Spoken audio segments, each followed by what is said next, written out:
Everyone, আমি স্মৃতি আজকে আপনাদের জন্য নিয়ে এসেছি সুস্বাদু মজাদার ট্যাংরা মাছের ভুনা একটা ইয়াম্মি রেসিপি নিয়ে। এই রেসিপি ফলো করে আপনারা যদি ট্যাংরা মাছ ভুনা করেন তাহলে এটা খেতে মাশাল্লাহ দুর্দান্ত স্বাদের হবে। এই যে দেখুন, এটা কতটা লোভনীয় আর কতটা টেম্পটেটিং লাগছে। কিন্তু ট্রাস্ট মি, এটাতে কিন্তু খুবই কম তেল মশলা ব্যবহার করা হয়েছে। আপনারা রেসিপিটা দেখলেই বুঝতে পারবেন এত কম তেল মশলায় যে এতটা ইয়াম্মি মাছ রান্না করা যায় তা আপনারা এই ভিডিওটা দেখলেই বুঝতে পারবেন। এইটার জন্য আমি কিছু ট্যাংরা মাছকে ভালো করে ধুয়ে পরিষ্কার করে নিয়েছি।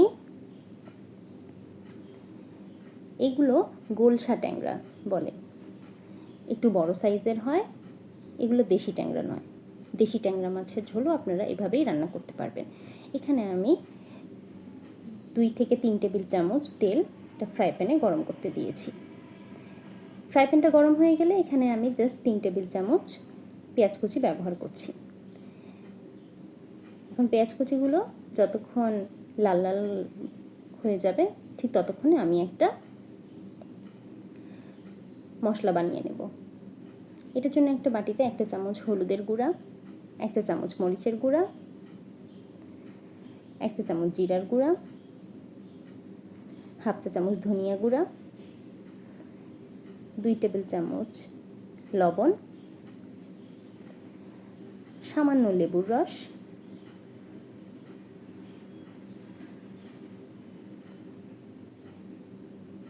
2 থেকে 3 টেবিল চামচ পরিমাণের পানির সাথে সমস্ত মশলাগুলোকে মিশিয়ে নেব। এখন পেঁয়াজগুলো যখন এইরকম ব্রাউন হয়ে যাবে ঠিক এই পর্যায়ে আমি ওই গুলিয়ে রাখা মশলাটা এই পেঁয়াজের মধ্যে দিয়ে দেব।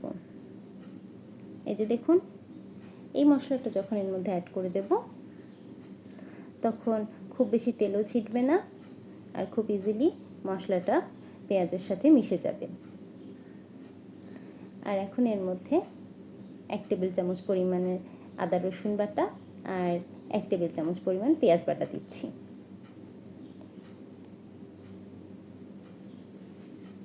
এখন মশলাগুলোকে ভালো করে নেড়েচেড়ে মিশিয়ে দেব। সামান্য পানি দিয়ে দিয়েছিলাম অফ ক্যামেরায়। মশলাগুলো থেকে যখন সব তেল ছাড়তে শুরু করবে ঠিক এই পর্যায়ে যখন একদম মশলাগুলো ঘন আর মাখা মাখা হয়ে যাবে ঠিক তখন আমি ধুয়ে রাখা মাছগুলোকে দিয়ে দেব।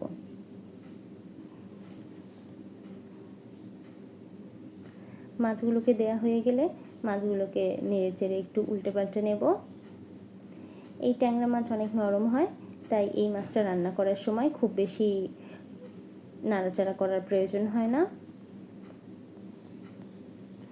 এখন ঢেকে রেখে কিছুক্ষণ রান্না করার পর আলতো হাতে সবগুলো মাছকে একবার করে জাস্ট উল্টে দেব। প্রতিটা মাছ খুব সাবধানে উল্টে দিতে হবে। এই কাজে তাড়াহুড়া করলে হবে না। এই কাজটা যদি আপনারা খুব দ্রুত করতে চান তাহলে মাছগুলো এই পর্যায়ে ভেঙে যাওয়ার চান্স থাকে, কারণ মাছগুলোর একটা সাইড মোটামুটি কুক হয়ে যায় এবং অপর পাশটা আনকুক থাকে, তাই কুক হওয়া পাশটা এই পর্যায়ে ভেঙে যাওয়ার চান্স থাকে। এখন এখানে সামান্য পরিমাণের পানি দিয়ে দিচ্ছি। এখানে আমি 1 কাপ পরিমাণের পানি ব্যবহার করছি। এখন ঢাকনা দিয়ে ঢেকে লো টেম্পারেচারে এটাকে আমি 4 থেকে 5 মিনিট রান্না করব। 4 থেকে 5 মিনিট পর ঢাকনা তুলে একটু জাস্ট মাঝখান থেকে নেড়েচেড়ে দেব। উল্টানোর কোনো প্রয়োজন নেই।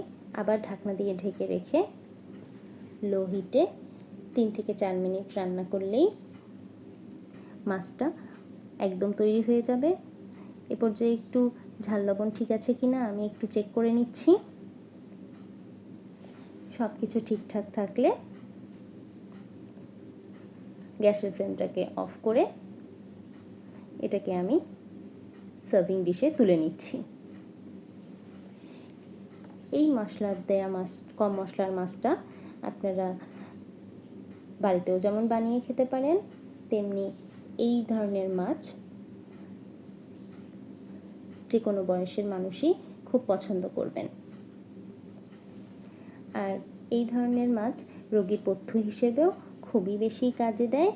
আর এগুলো খেলে কোনো রকম কোনো সমস্যা হয় না, কারণ এগুলোতে তেল মশলা কিন্তু খুবই কম থাকে। যদিও এই মাছটা দেখতে প্রচণ্ড উপর থেকে তেল তেল ভেসে আছে, কিন্তু এটাতে খুব বেশি তেল কিন্তু ব্যবহার করা হয়নি। আপনারা দেখতেই পারলেন আমি কীরকম তেল ব্যবহার করেছি। অল্প তেলেও যে এরকম মজাদার লোভনীয় মাছ রান্না করা যায় তা আপনারা এই রেসিপি ফলো করলেই বুঝতে পারবেন।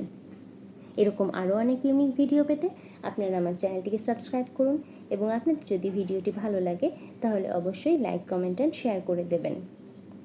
আর বাড়িতে যদি রেসিপি ট্রাই করেন তাহলে অবশ্যই আমাকে কমেন্ট করে জানাবেন ভিডিওটি আপনাদের কেমন লাগলো। ভিডিওটি দেখার জন্য থ্যাংক ইউ।